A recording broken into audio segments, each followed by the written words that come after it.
Polícia vai abrir inquérito para investigar superfaturamento na colocação indevida de próteses ortopédicas. Tratado como crime contra a administração pública porque atingiu o IP, o Instituto de Previdência do Estado. Governo federal defende participação do setor privado na construção de novo aeroporto internacional na região metropolitana. IBGE confirma queda na safra gaúcha devido a clima desfavorável. E passageiros do Transurb ganham livros em homenagem ao Dia do Leitor. Este é o Jornal da TVE, que já está no ar.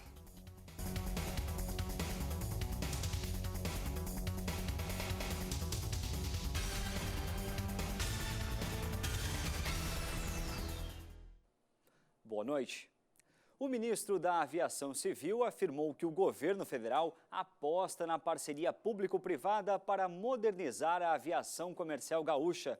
Em visita ao Palácio Piratini, Eliseu Padilha apoiou o projeto de construção de outro aeroporto internacional na região metropolitana de Porto Alegre, com capacidade para receber aviões de grande porte. Pouco mais de 10 milhões de passageiros por ano. Essa é a capacidade do Aeroporto Salgado Filho, que já trabalha no seu limite. A pista de 2 quilômetros de extensão também ficou pequena para os novos padrões da aviação comercial. Administrado pela Infraero, o aeroporto está sendo ampliado. Terminal de passageiros, setor de cargas, pista, tudo a um custo final superior a R$ 1 bilhão. O problema, argumenta o governo federal, é que o aeroporto Salgado Filho só teria autonomia para operar bem por mais 10 anos. O ministro da Aviação Civil esteve no Palácio Piratini pedindo o apoio político do Executivo Gaúcho para a construção de um novo aeroporto internacional na região metropolitana de Porto Alegre.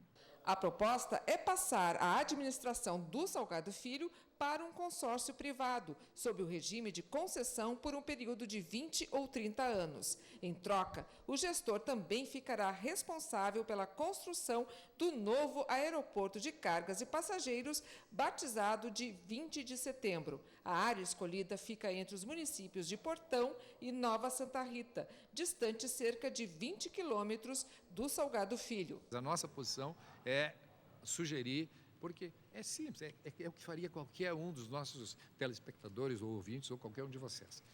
Vem cá, se eu não preciso gastar, por que eu vou gastar?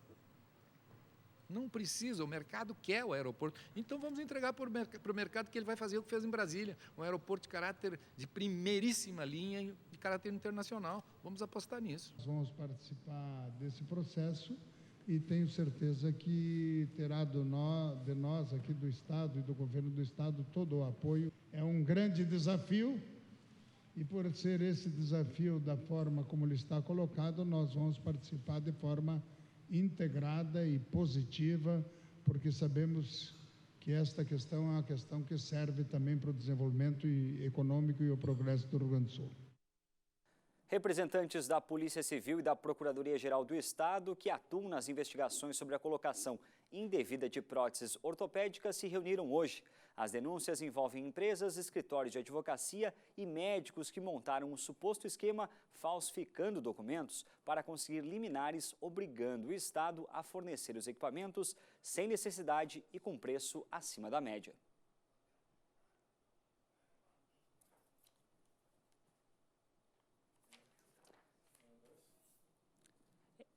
Repassaram ao delegado informações sobre pelo menos 60 pedidos de liminar. Elas eram feitas pelos mesmos advogados e pediam o mesmo tipo de cirurgia para a colocação de próteses. Os valores eram sempre acima dos R$ 100 mil, 20 vezes maior do que o preço de mercado. Parte das liminares chegou a ser deferida pela Justiça. Toda ação judicial para fornecimento de tratamento médico, ele depende de um laudo médico.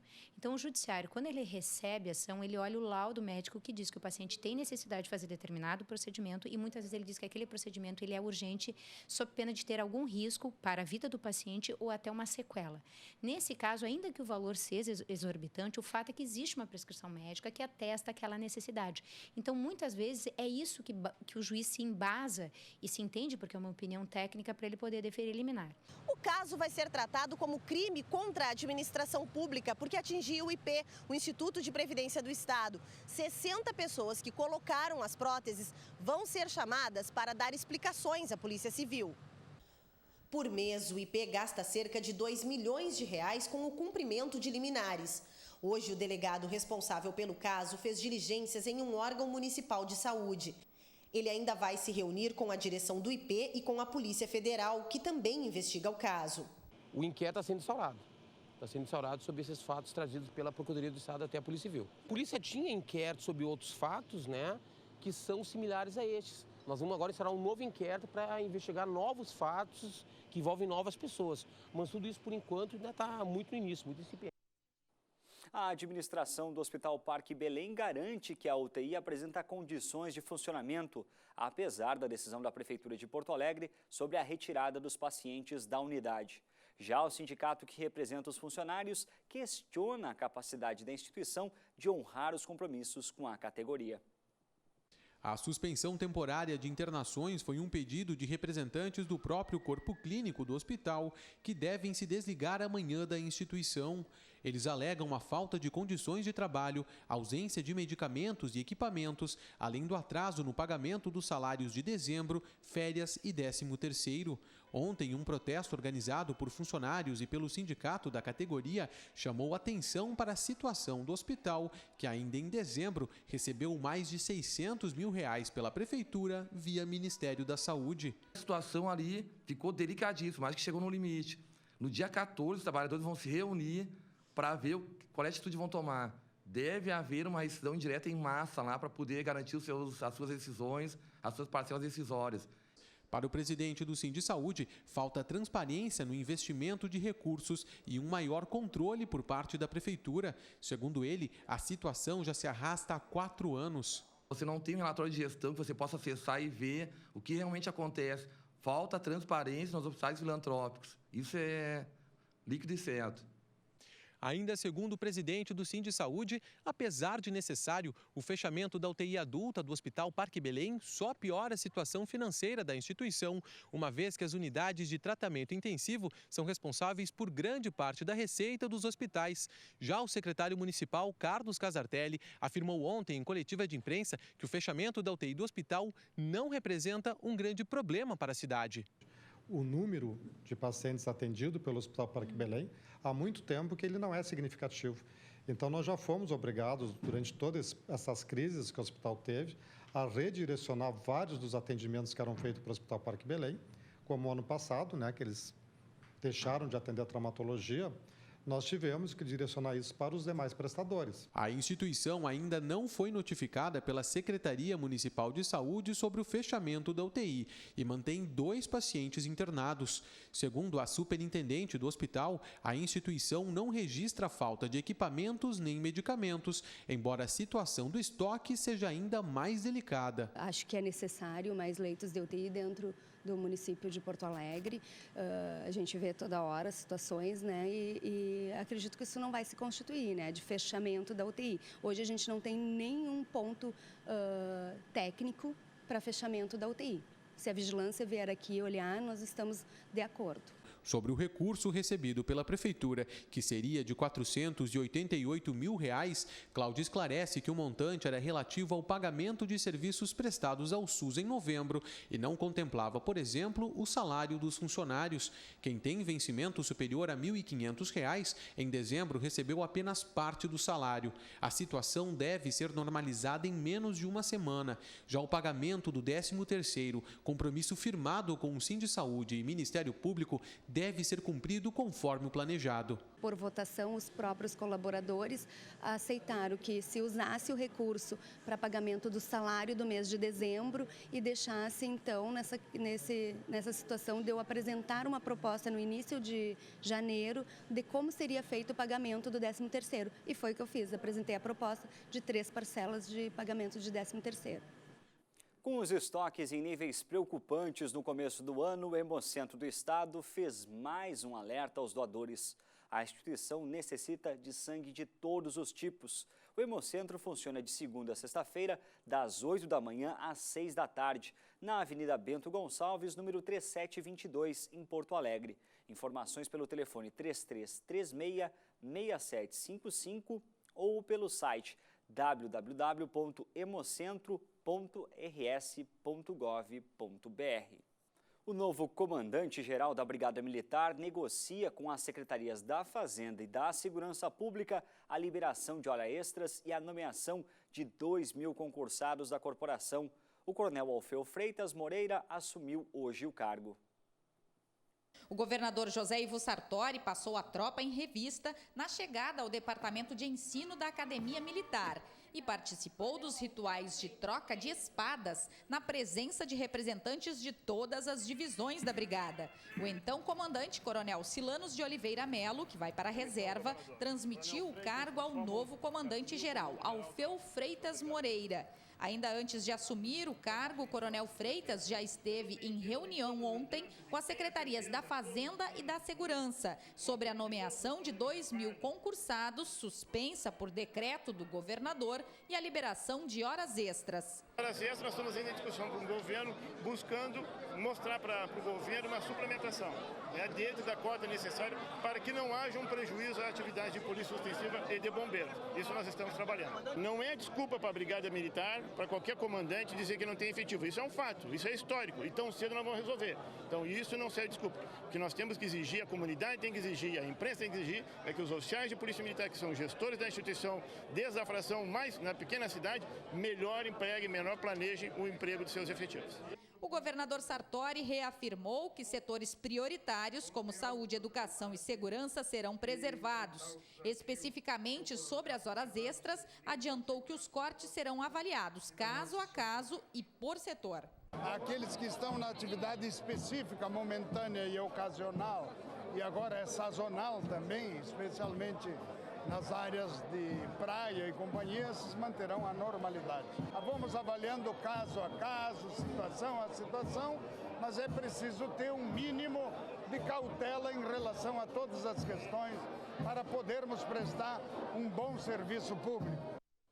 O Tribunal de Justiça do Estado manteve a liminar que suspende o reajuste do salário mínimo regional. A decisão foi do desembargador Túlio Martins, que negou o pedido de revogação feito pela Central Única dos Trabalhadores.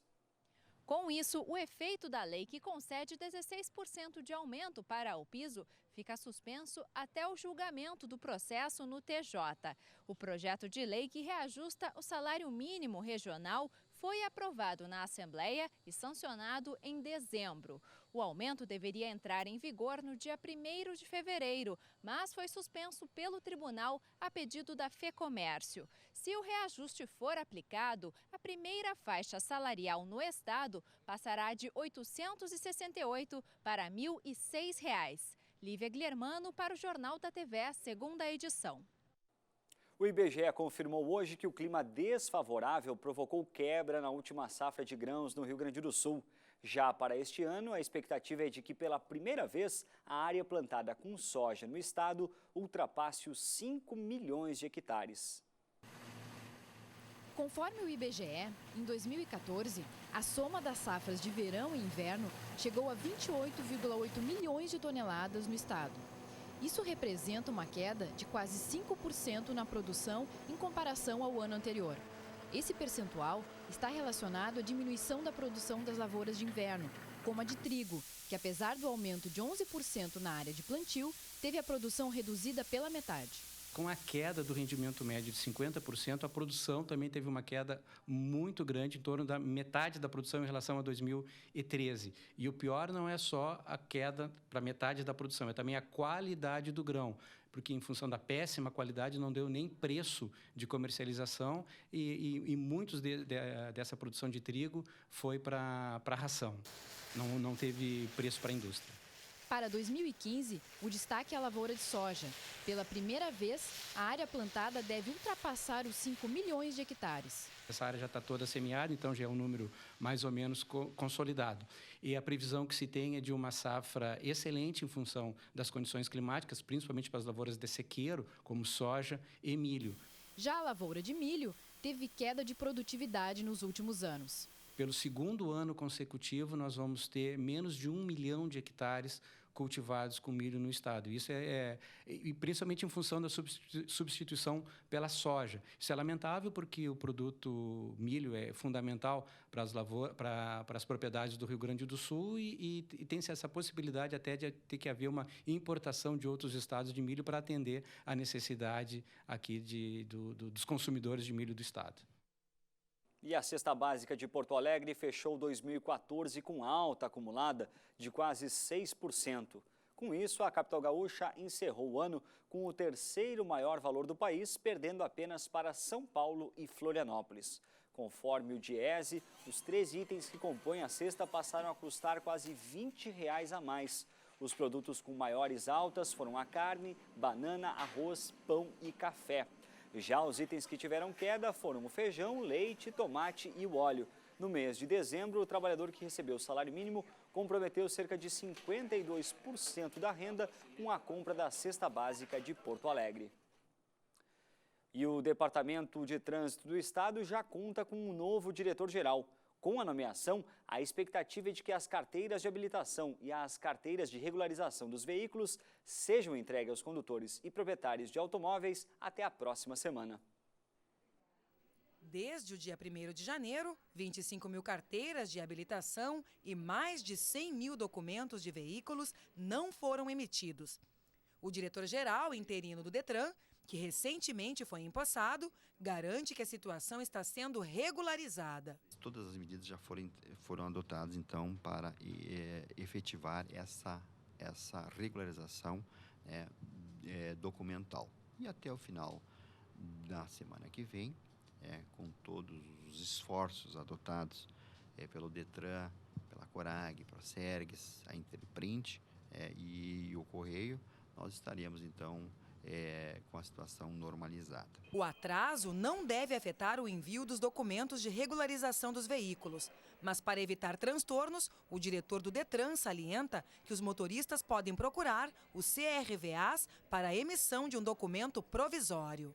O proprietário ele pode circular com o documento 2014, tem o calendário do licenciamento que ele é de abril a julho, e ele pode circular. E aquelas situações de extravio dos documentos, que ainda não receberam, pode, então, procurar qualquer centro de registro de veículos automotores, os CRVAs, para emissão do DCPPO, que é um documento de porte provisório, que tem a validade de 15 dias, para circular, então, no Rio Grande do Sul. É permitido circular fora do estado do Rio Grande do Sul. As autoescolas de todo o estado foram orientadas pelo Detran sobre a regularização e entrega das CNHs. Os centros de condutores devem receber na próxima semana as novas carteiras. Um mutirão entre a Corag, a gráfica oficial do estado, e os Correios vai agilizar a entrega dos documentos.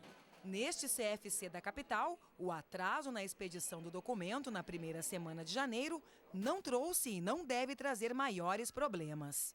No período que não tem o diretor-presidente, nós não ocorreu nenhum tipo de atraso, até porque a maioria dos condutores, após o vencimento da carteira, tem mais 30 dias úteis para poder dirigir, E eles são todos nos prazos de entrega ainda, de 5 a 7 dias úteis, Que fecham a próxima semana.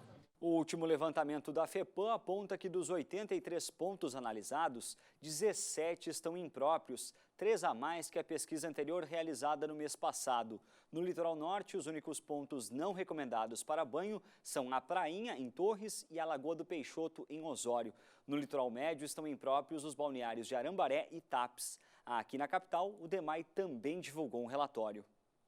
Os postos 1, 2 e 3 do Lami e Belém Novo estão impróprios para banho na capital gaúcha. O motivo seria o lançamento de esgotos, lixo domiciliar e resíduos industriais, além da poluição dos rios Gravataí e Sinos, que desembocam no Guaíba. Os locais não recomendados são os mesmos da pesquisa anterior. O temporal que atingiu o estado agora à tarde provocou destelhamento de casas em Rio Pardo. A Defesa Civil ainda não contabilizou o número de atingidos. Em Santa Cruz do Sul, a queda de uma árvore derrubou parte do muro do Parque do Oktoberfest. Em Ivoti, alguns bairros enfrentam a falta de luz. Aqui em Porto Alegre, o vento e a chuva também provocaram falhas no abastecimento de energia, além de queda de árvores, dificultando o trânsito.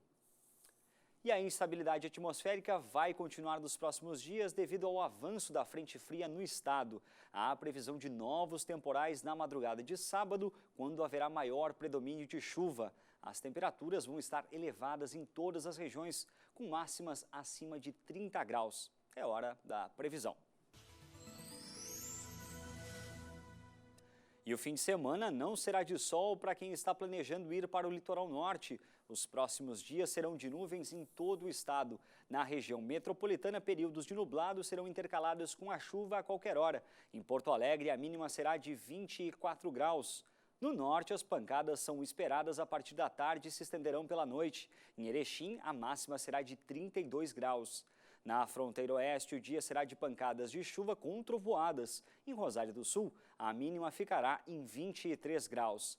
Na região central, o sábado será chuvoso. Em São Cepé, a máxima não deve ultrapassar os 31 graus. No sul do estado, o sol aparecerá entre nuvens durante o dia, tendo possibilidade de chuva a qualquer hora. Em Bagé, a mínima será de 22 graus. Já o domingo será de muita nebulosidade e chuva a qualquer hora do dia, exceto no extremo sul, onde o sol aparece entre nuvens. E quem gosta de uma boa leitura teve uma surpresa hoje ao pegar o Transurb. Dezenas de livros foram deixados nos bancos para os usuários levarem para casa. A ideia é estimular o empréstimo e a leitura de obras da Biblioteca de Livros sobre Trilhos.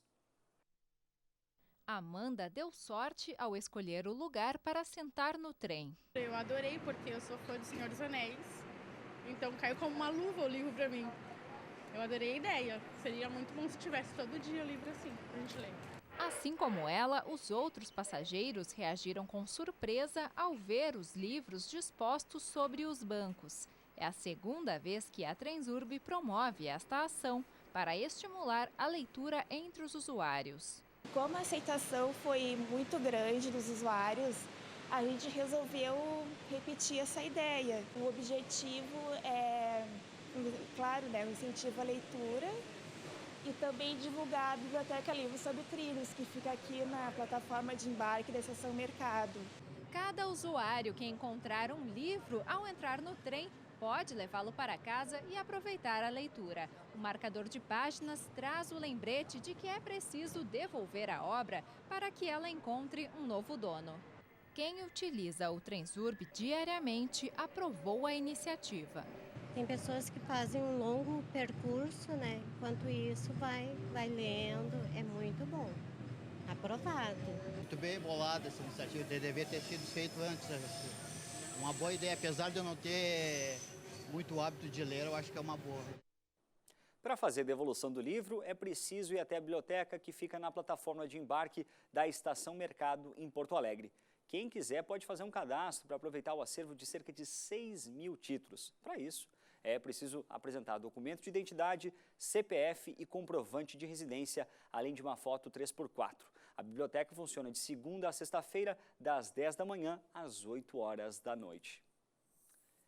E o Jornal da TVE termina aqui. Novas informações você acompanha na próxima segunda nos nossos noticiários. A gente volta na segunda-feira às 7h30 da noite. Uma boa noite para você e um ótimo final de semana.